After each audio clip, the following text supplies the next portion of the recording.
বর্তমানে যে সিস্টেমটি বহাল রয়েছে আপনারা সকলেই জানেন, রন্ধ্রে রন্ধ্রে বিগত 17 বছরে যে দুর্নীতি, লুটপাট এবং দলীয়করণের মাধ্যমে যে প্রশাসন আমাদের কাছে রেখে যাওয়া হয়েছে, সেটিকে পরিবর্তন করতে হলেও আপনাদের সমর্থন আমাদের জন্য অত্যন্ত প্রয়োজন।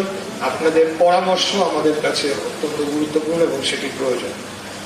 এর পাশাপাশি আপনারা জানেন যে বিগত 17 বছরে বহু মুক্তিযোদ্ধার তালিকায় অন্তর্ভুক্ত করার মাধ্যমে এক প্রকার মুক্তিযোদ্ধাদের অর্থাৎ আপনাদেরকে, জাতির শ্রেষ্ঠ সন্তান আপনাদেরকে হেয় প্রতিপন্ন, অপমান করা হয়েছে বলে আমি মনে করি। কারণ এই তালিকায় যারা সশস্ত্র সংগ্রামে অস্ত্র হাতে নিয়ে জীবনের বাজি রেখে যুদ্ধ করেছেন এবং তারাই সেখানে স্থান পেতে পারে। সেখানে অমুক্তিযোদ্ধা, যারা মুক্তিযোদ্ধা ছিলেন না অথবা মুক্তিযুদ্ধের সময় তারা শিশু ছিলেন, তাদেরকে এখানে অন্তর্ভুক্ত করার মাধ্যমে হয়তো ফ্যাসিবাদী আওয়ামী লীগ তাদের রাজনৈতিক স্বার্থ চরিতার্থ করেছে বটে, কিন্তু সেই সাথে আপনাদেরকে অপমানের একদম চূড়ান্ত জায়গায় নিয়ে গিয়েছে। মুক্তিযোদ্ধা শব্দটির আগে ভুয়া শব্দটি শুনতে আমি একজন বীর মুক্তিযোদ্ধার সন্তান, কোনোভাবে এটা আমরা মেনে নিতে পারি না।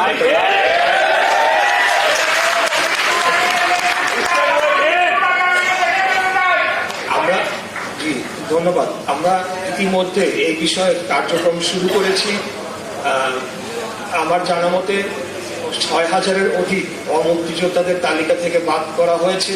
এই কাজটি সম্পন্ন করে জাতীয় মুক্তিযোদ্ধা কাউন্সিল। তারা যাচাই বাছাই সহ সমস্ত কিছু যাচাই শেষে যখন আমাদের মন্ত্রণালয়ে একটা সুপারিশ পাঠায়, সেই সুপারিশ আমরা তখন গ্যাজেট শাখায় পাঠিয়ে দিই। এটা হলো প্রক্রিয়া।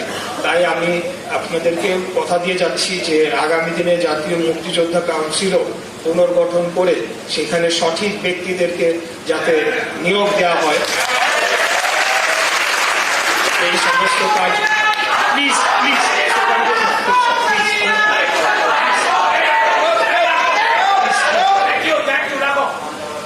তো এই কার্যক্রমগুলো সম্পূর্ণ করার মাধ্যমে আমরা জাতিকে কলঙ্ক মুক্ত করতে চাই এবং অন্তত আপনাদেরকে এই কথাটি দিচ্ছি যে এই ব্যাপারে আমরা অত্যন্ত আন্তরিক এবং কার্যক্রমগুলো চলমান রয়েছে। পাশাপাশি বীর মুক্তিযোদ্ধাদের ওয়েলফেয়ার অর্থাৎ আপনাদের চিকিৎসা, আপনাদের বাসস্থান সহ যে বিষয়গুলো রয়েছে সেটিও যাতে আরো বেটার কিভাবে আমরা সার্ভিস দিতে পারি এবং বীর নিবাসের যে প্রকল্পটি গ্রহণ করা হয়েছিল সেটিও সঠিকভাবে বন্টন করা হয় নাই। দলীয় লোকজনকে গৃহ নির্মাণ করে দেওয়া হয়েছে, বীর মুক্তিযোদ্ধারা সকলে পান নাই। আর যাও নির্মাণ করা হয়েছে তাও একেবারে আপনার সেখানে দুর্নীতি, লুটপাটের মাধ্যমে সেগুলো এখন প্রায় ভেঙে পড়ার দশা।